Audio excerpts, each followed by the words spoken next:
Elaine, hello. Hey, Mark. Sorry, I am late here, but I'm not totally late. I'm just kind Yeah, of you're late. not really. I was closing on a house purchase and selling this. All right, Exciting day. cool. So you want to open up now? Yeah, open it up. All right.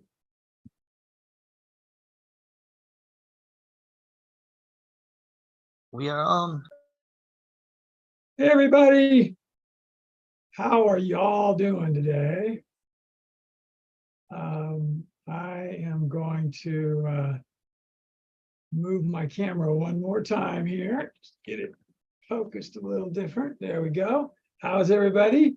Here I am in Northern Colorado on my second webinar of the week or podcast of the week. I did not go on the one that we had yesterday with, or the day before, excuse me. Or was it yesterday, Mark, with Sam? Tell us about how that went. Yeah, that was good.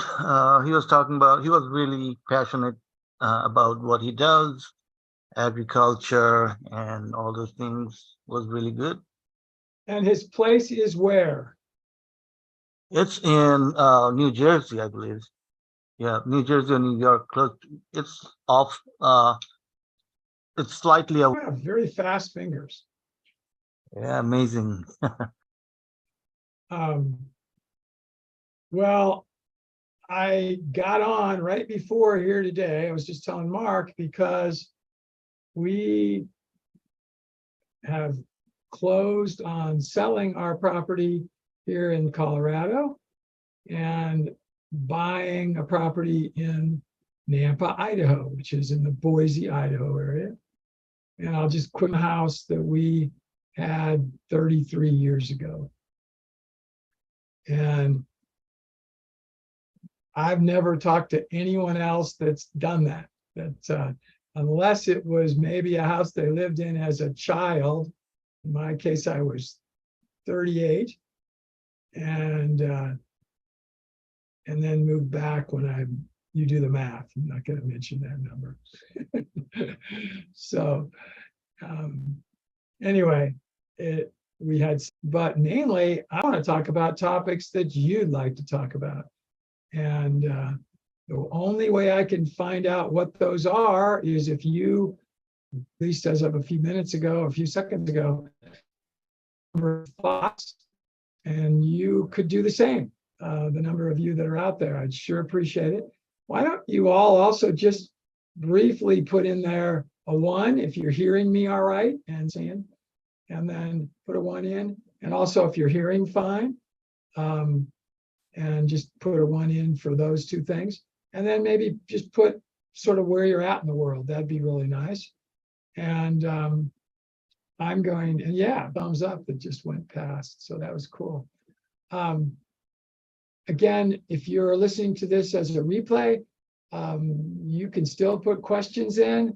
We will answer them. So please do, and just let us know in the question and answer box, and we will unmute you. And Mark, I'm not gonna just spend a bunch of time in that Q&A. You go ahead and do that, and you tell Moons, and I won't mention the name. She can maybe put in here or put a 1 in if she wants me to mention, but she owns a zero waste refinery or refillery. Maybe is that a refillery? I'm not so other states. I'm going to just make that an assumption. And Amy does sustainability presentations. Amy, we would love to, you know what, I just mentioned your name. Darn it, I didn't mention, I'm not saying a last name, something you're willing and interested to do at some point. But tell me, a refillery, that's a new term to me. I could have seen a zero waste, a whole bunch of different words, but I'm not, and I can kind of make a guess about what refillery might be, but if you would put that into the chat, that'd be awesome. Yeah, Zoom has both Q&A and chat. Faye, what's the weather like down in New Zealand? We were very blessed with having Zeb on our channel. Here's Alicia putting in a link about a desert refillery. I'm going to open that link. That link takes you to Watershed Academy. The Iowa is training held twice a year. I don't have time to just kind of look here to see what that says about.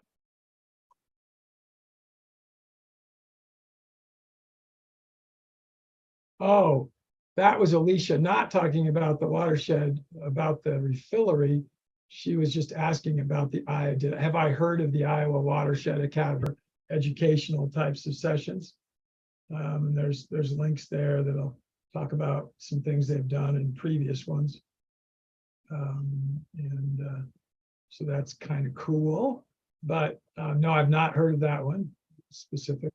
For this time of the year, lows this morning in the 40s, low 40s, but still warmer than normal. It could very easily be freezing now here. Again, I'm talking poos, conditioners, cleaners. Oh, how cool is that? And is this your website? This planetrenew.com.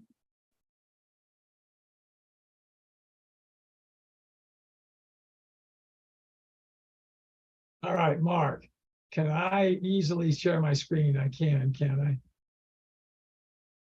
I?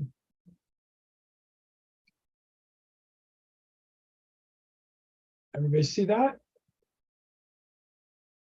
Yep. All right, so eco-friendly products.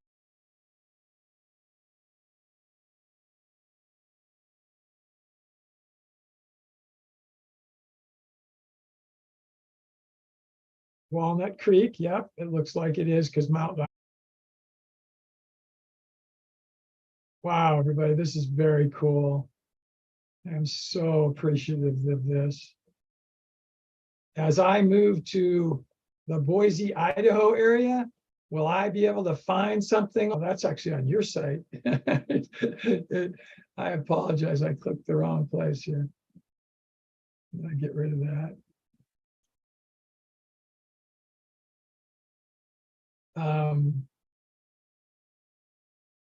Something around us here in Colorado. I wish I had known about it while I'm here, but I certainly will as I move.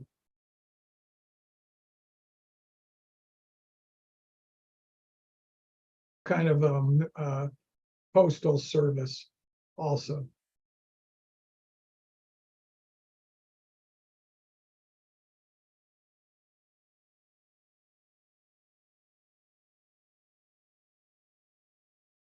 A little while ago. So if you try now, see if it works. Okay, go ahead and give that a shot.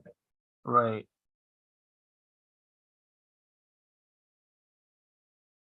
And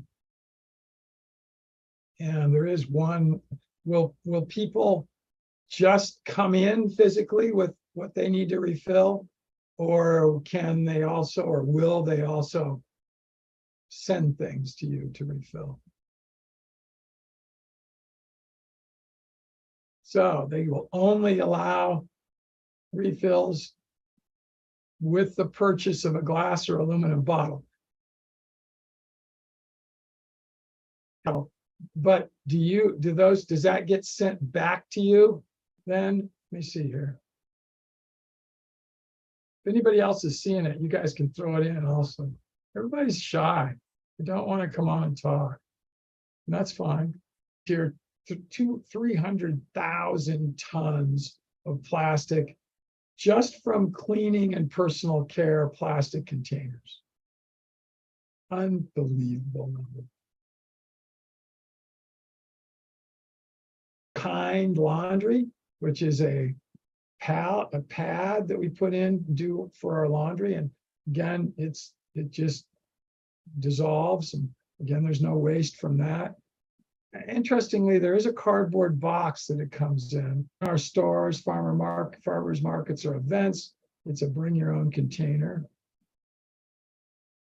Free local pickup, always available.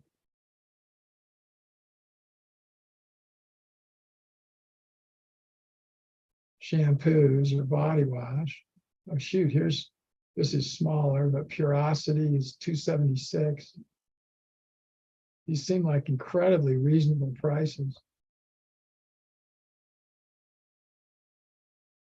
These are around the country.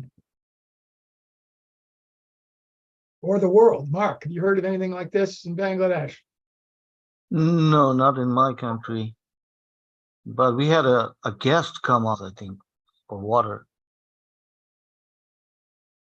Yeah, water, but not, this is everything, personal care items. So it's Right. beyond water. It's really cool. Lisa, have you do you have any refilleries in your part of the country? I have seen these in some places.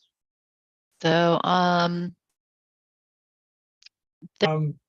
This is Chat GPT, and I just started a new. I'm going to start a new chat, or I did. Clicked on starting a new chat, and I use something, and there's a price associated with it. I believe it's $20 a month, and this is just showing the ones that are the most popular. Here, write a book with one click. Now, I haven't tried that yet. I don't know whether that's truly as good as, but look at, there are 4, so very comfortable using Chat GPT, which I'm going to show you in just a second, to do a lot of different kinds of content generation.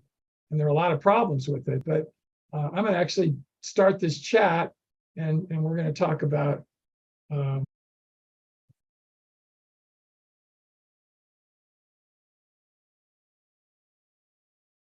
I think that's right, refilleries. I got it. So let's see what it does with Chat GPT.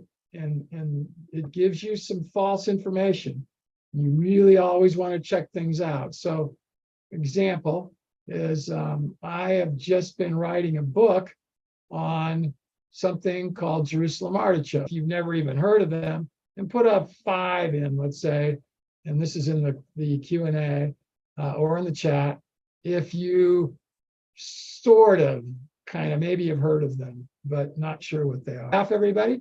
And Lisa, introduce yourself, because we've got a little bit bigger crew on here today than common. So, well, thanks, Wayne. So I'm Lisa. I'm part of the EAT team and working with Wayne. And I have heard of Jerusalem artichokes, and I think you have to dig them out of the ground, right? That's correct. It's a root. They're a root. Are they a root or a rhizome? No, they are. Well, that's a great question. Stems out of the ground, where a root is usually, you consider it as something like a tree would be, which would only grow one tree. An aspen, by the way, so I said tree, new Jerusalem artichokes from them. I'll show you some pictures of Jerusalem artichokes in both their tubers and the plants, the above ground portion of the plant itself. They are native to North America. They were a common food source for the underground portion. The root or tuber is what is commonly eaten. However, the uppers, and they're in the sunflower family, and the upper portion many as sunflowers. And they, if you really know what to look at, you won't misidentify them, but they can be. But anyway, I am writing a book right now on Jerusalem artichokes. I am a little bit of and I haven't checked them yet, but before I publish them in the book, I absolutely will check them. And these, almost every one of these I've actually seen before, and I know that they're accurate. But back here a little bit further, there's some rough strings clear in telling you that it doesn't have access to information past September of 2021. So any kind of a publication that would have a 2023 date, have dates for the publishing date of the article, which were prior, here they are, Look at this, Roberts and Davis. Somebody wants to help me a little bit on this. You can help me write this a little bit. I'll acknowledge you, definitely. You could actually have a journal with a 2024 publishing date that isn't, even though it's still 2023. As you probably know, if you live in the United States, at least, we have a lot of vehicles that the 2024 models are already being sold. Smith, 2023, in the Journal of Sustainable Development. These might even be bogus journals, to be quite honest. So you can't just accept everything you get in the Chat GPT world as being because it's future landscape. If it actually is bringing things up that are not even real, because it's speculating on something that's going to occur in the future. So anyway, where they might be located. Lisa, have you seen any in the East? Yeah, people. But there's certainly a lot that are way better too.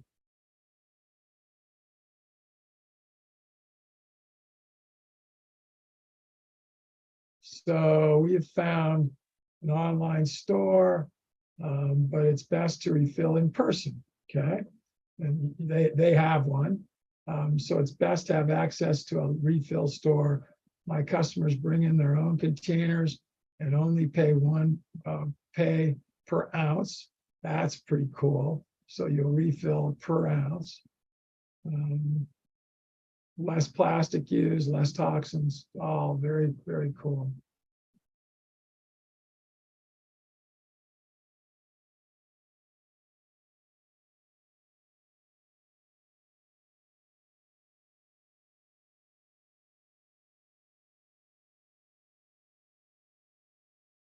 Is the chat enabled now? Yeah, it is. You guys are using the chat. But people were using the Q&A before. Either one works, but any other thoughts people have, and we'll talk a little more about refilleries. Otherwise, I'll switch to Jerusalem Artichoke. And book writing. You tell me, would you like me to talk more about Jerusalem Artichokes or book writing using Chat GPT and other things? I've written a number of books. I mean, a number way before using anything like Chat GPT. It is the amount of work that I have to do to write using Chat GPT as a guide is unbelievably less. I mean, off the charts. It scares me how, in a bad way, that it could be used. And I already told you that it scares me that some of its information is just totally false. But if you're smart and you do it the right way, you can figure that out.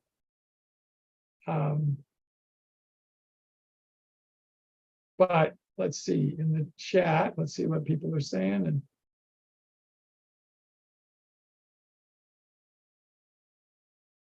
Alicia says, I think that most of the product cost is in the packaging. Yeah, and you're talking about personal care products, Alicia? Or just generally? And is that true? Anybody out there?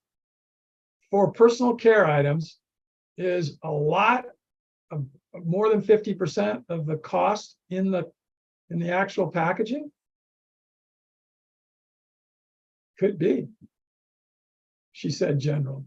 So I don't know about foods, Alicia. I would hope that's not the case, although it might be for some things.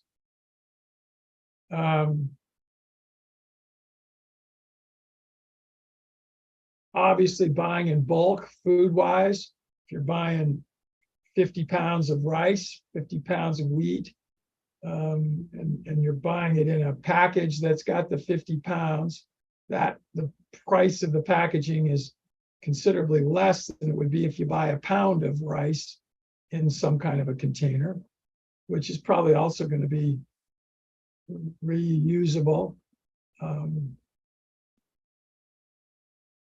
But I think the way most consumers buy in very small quantities, they are probably paying a lot for packaging. It's probably true.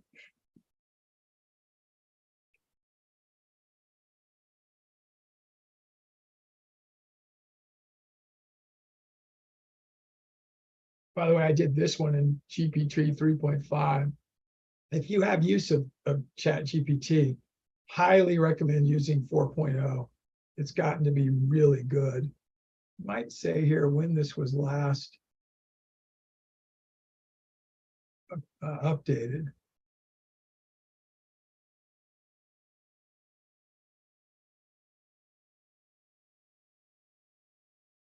Yeah, I was telling it here what my personal circumstances were, and I guess it gives you better answers if you tell it about you. And I did that. That's what that's showing.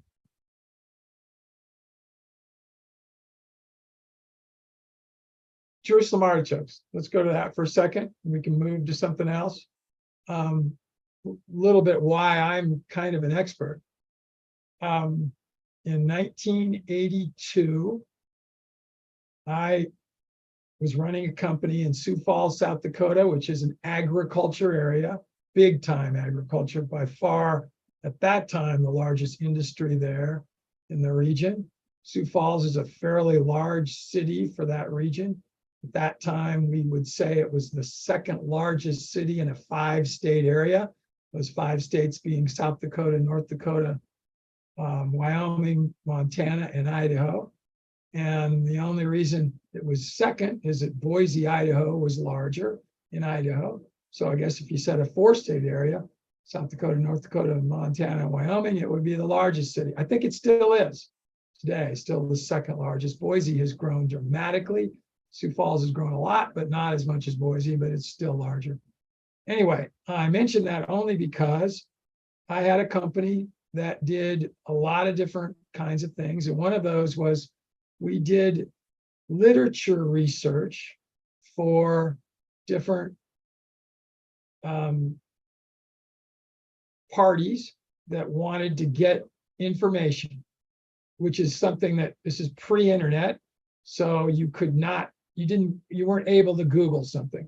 You couldn't get information in the same way that Alicia's getting all of this, that she's getting, doing a Google search or a Bing search or whatever the search engine that you're using is, or certainly didn't have Chat GPT. We were linked into a database of information through a crude beginning of the internet, and this was in 1982, with a laptop, excuse me, a desktop computer. There weren't laptops really even at that time. And if they were in the very early stages. And we linked into this database that I think IBM, we got access to it through IBM. I got access because I was a college professor, and it was free. And we could do searches using a teletype machine. It didn't give you anything on a screen for given topics. And it would give us references for articles that were written about, or books written about that topic on teletype paper, which streamed out into the office. 2 guys came into our office and said, can you do a literature search for us about Jerusalem artichokes? And I was being a good salesperson and said, sure, we can do that. And said, come back in a week or something. I don't remember how long. And we'll get you whatever we can get. They left, and my partner and I looked at each other and said, what's a Jerusalem artichoke? We had no clue what they were. We thought about globe artichokes, which are grown in semi-tropical types of areas, Southern California, for example, and you eat the peels of them, but that wasn't what it was. And so we then, when we used to, our customers would come in and ask, we would sort of have a bet between the 2 of us about how many articles we could find. And I think he might have said, I have no idea what this thing is. I can't imagine there's anything about it. I'm going to say we could get 20. And I said, I was a little more optimistic. And I said, oh, no, I'm going to say 50. We got over 1,200. These guys were ecstatic when they came back and got their results. And we were kind of happy because I think we charged by the number that we got them. So the bigger the number was, the more we would get paid. And anyway, we created a relationship with them. They weren't even sure how to use the results they got.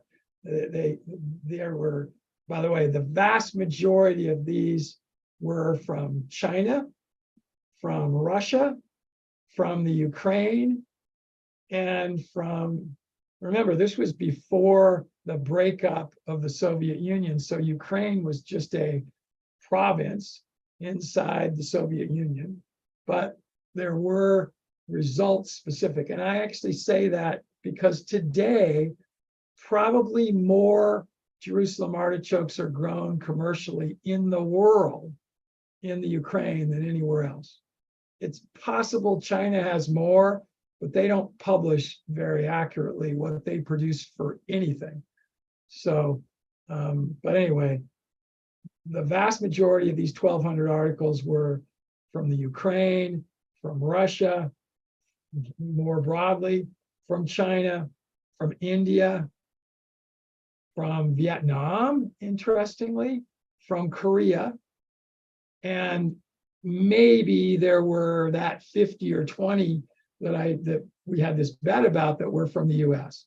Most of them were interpreted, so that even though they were published in those other countries, the article itself was written in English. Because the next step we would take with these people that we would do this service for is we'd actually get the articles for them. And we had another process we had to do that. So bottom line is we became friends with these two individuals. It turns out one of them owned a farm about 40 miles, now a little more than that, 70 miles from where we were in Minnesota, where they had planted in the spring of 1982, 20 acres, I think, of Jerusalem artichokes, tubers. And that later that year, in the fall, they were going to have a harvest. And they were excited about that, and they wanted to find out, just what value that would have. So I'm going to fast forward to 1985, 3 years later. In 1982, there probably was in total of the United States 1,000 acres of commercially grown Jerusalem artichokes. Most of them were in the Yakima and Walla Walla, Washington area, along the Columbia River. And there was a commercial market there, and whatever you would find. And after that, I also looked in high-end grocery stores, and this was before places like Whole Foods, and was able to find, you could find these tubers in those. By the way, I'm going to put up a picture of a Jerusalem artichoke here.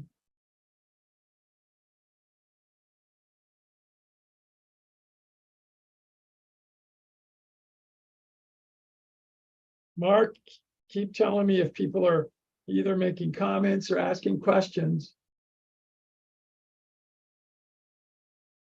Yes, I'm looking at the chat.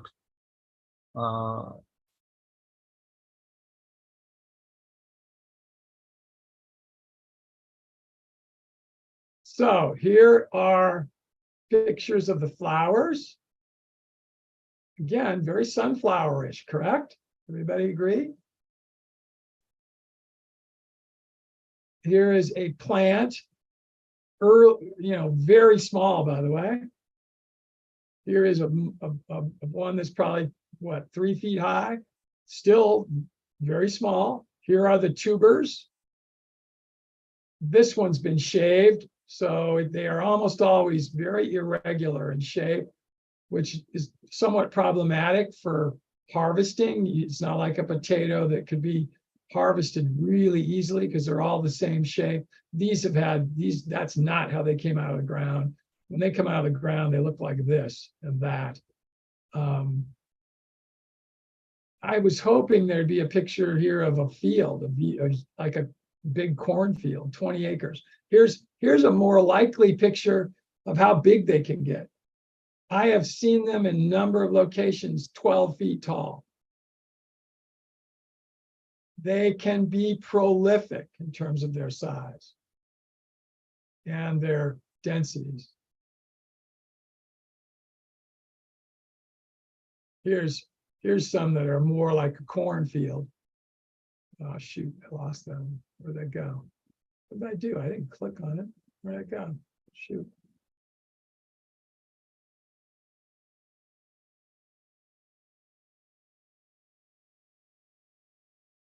Here.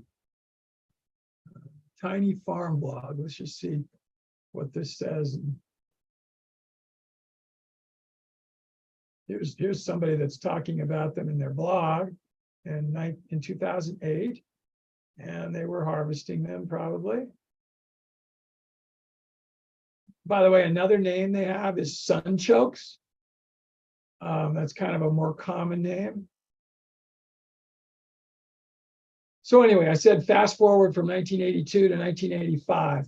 By 1985, there were maybe 2 million acres in the United States, up from 1,000 in 1982. Big story there. A couple of guys, both the guys that came into our office in 1982, in 1986, were charged with felonies for illegally selling these products and having a scam. The acreage that was 2 million in 1985 probably went down to 50,000 in 1986. And maybe today, and I haven't researched this in huge numbers, but I bet it's back down around 1,000 in the United States again.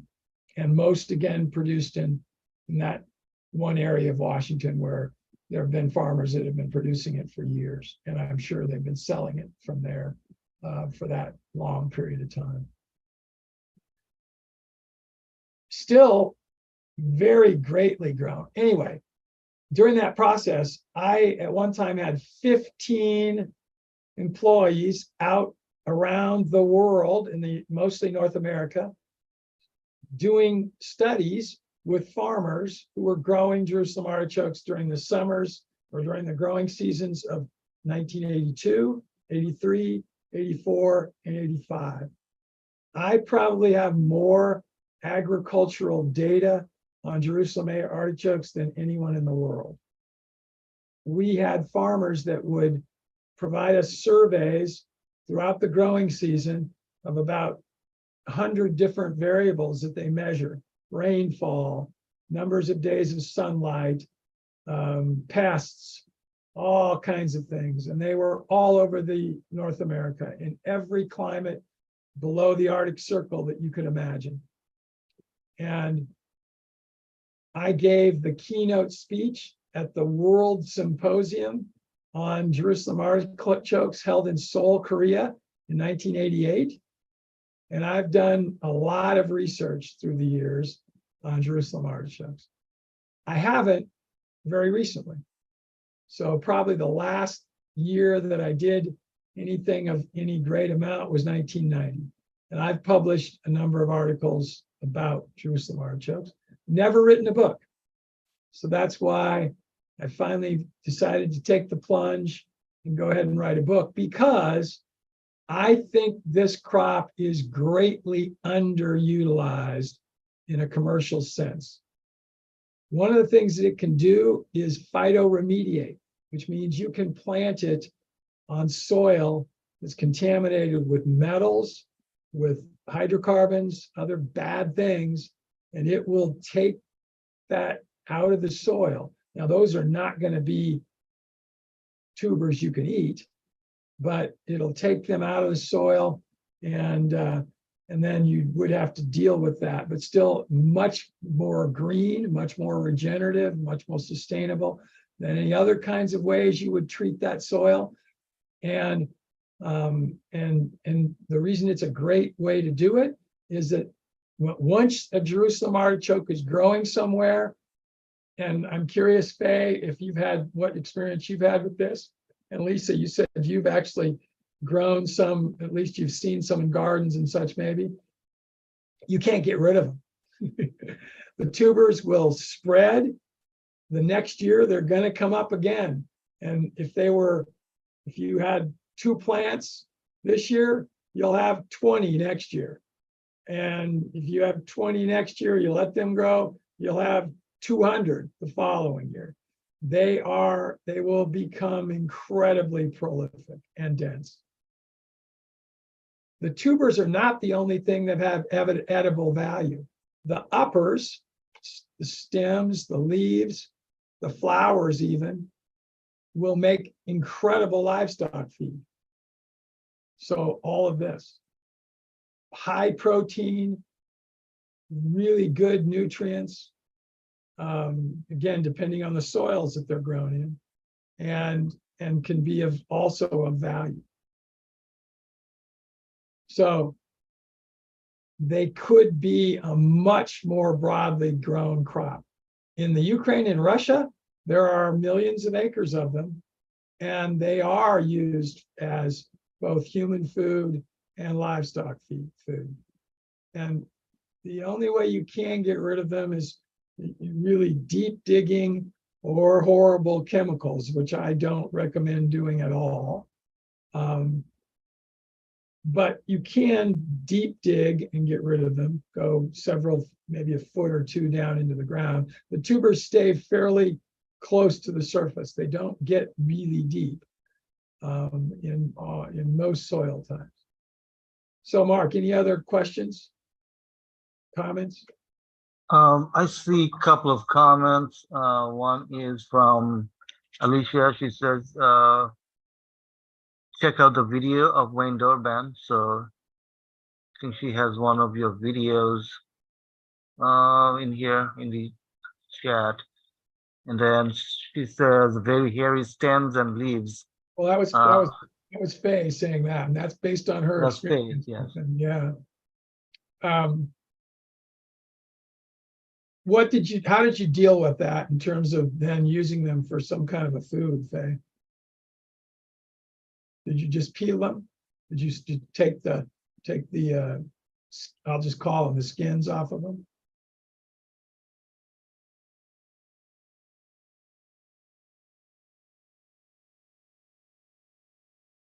These videos about me, Alicia, were they made within our Eat world? Because I've done some other presentations, or are they of me speaking in some other instances?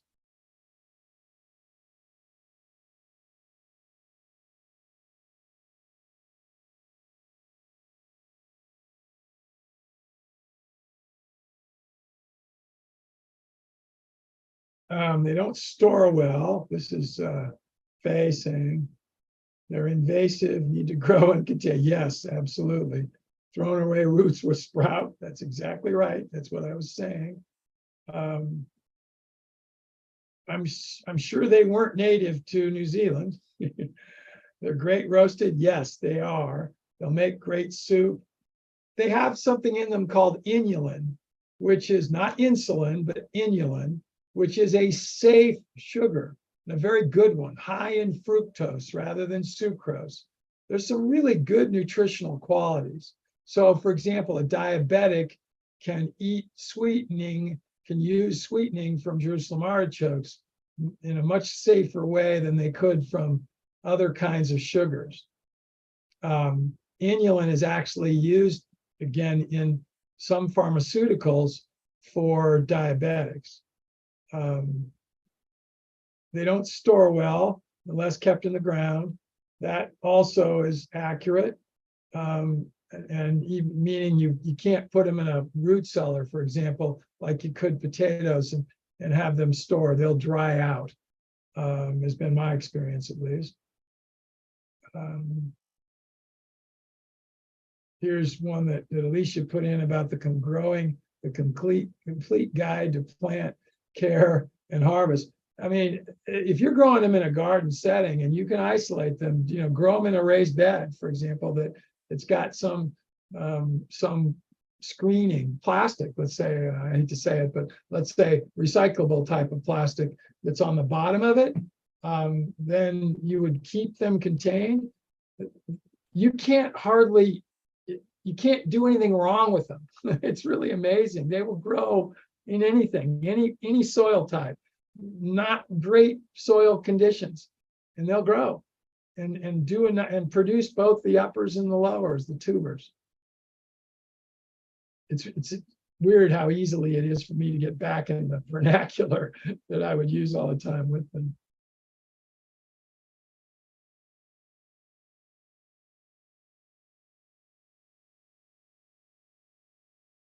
I'm going to click on this video that Alicia referred to and just see what it is.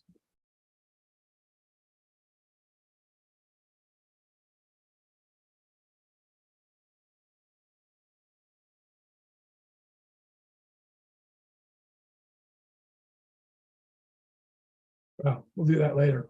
We're going to start writing more and more books, using them as a deliverable for our educational content, Care and Eat. And they're going to be free to our members. We're not trying to use them as an income generating source. Truly, they are going to be a source to get people engaged in dialogue, get people engaged in learning. So suggest some topics that you think are under publicized in books that are available, easily available, free, probably. Please do that. Lisa, we're about at the top of the hour. You have any other comments, thoughts? I just want to share that information about our next podcast with John D. Liu. I'm really looking forward to meeting him and hearing him talk about the regenerative and restorative processes that he does with the ecology. He's done some amazing filmmaking work, and I'm really curious how to bring some of his large scale projects, his theories, how to implement them on the small scale, like my own backyard. Kind of curious about that. Cool. So I'm looking forward to that podcast. Well, and he is awesome. We've interviewed him before. I've gotten to become a pretty good friend of his. What he's probably best known for, everyone, is things that he has done in his homeland, which is China, which is to take an area that was completely denuded by previous agricultural activities, an area that's large enough that you could see it from satellites in space, so millions and millions of acres. And he put it into a regenerative program, and it is now one of the most lush and amazingly beautiful and regenerative growing areas in the world. And that was all documented through his efforts back, and this has been many, many years ago now. By the way, Faye said that she grew Jerusalem artichokes in Africa. Yeah, like I said, if it's not Arctic, I think you can grow them anywhere. And I'm not sure you couldn't grow them in the Arctic, but they might totally freeze out in the ground. They won't in Minnesota, where there's ground frost down very deep. But John Liu's going to be really fun, everybody.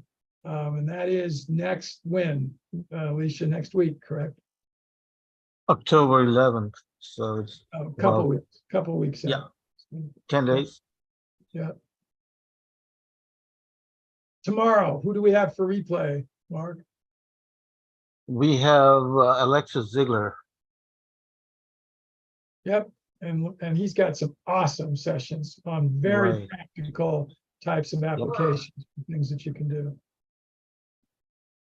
By the way, there's some sites here. I'm looking in the background on another screen. You guys aren't seeing this, but where they're selling tubers to plant for a lot of money. It's ridiculously expensive compared to what, for example, I thought was cheap that we were seeing from Amy's refillery. You just can't go around planting these things. But again, they will take over. Be careful. All right. It is a little past the top of the hour. I've had fun. I always do on these sessions. I'm going to be spending a lot of time moving in the next 2 months. I'm not going to miss these sessions. Hope never. We'll keep doing them every week. Really tell everybody about them. Get other people to come to these or watch the replays. I appreciate all of you so much, more than you'll ever know. You'll have to come and visit me now out in Idaho.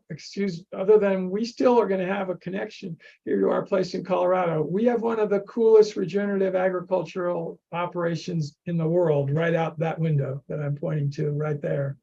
And if you can ever come and visit it, I think you will agree after you've been here. I won't be living here in the future, but I'll have people here and I'll be back and forth from here. But so love you guys. Love you, Mark, for your help. Lisa, love you. Appreciate it. Lisa, any last thoughts? No, good luck with all the moving and look forward to seeing you next week. Mark, any other thoughts from you to finish up? This was an awesome session today. So, yep, have a great rest of your day and see you next week. All right. Take us out.